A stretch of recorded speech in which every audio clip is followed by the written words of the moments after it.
Hai guys, hari tu korang ajak Abang Ming datang try ikan bakar dekat Permata Power kan?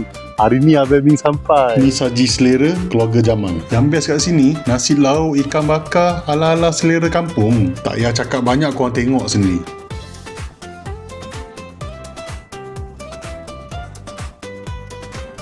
Siput sedut pun ada guys.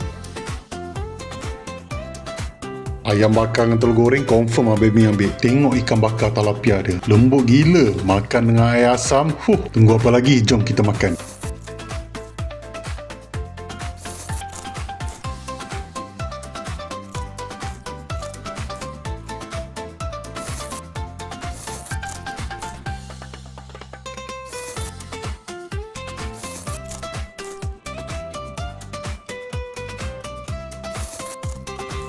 Serius sedap guys. Korang yang kat Penang tunggu apa lagi? Tak payah risau. Grab food dengan Food Panda pun ada.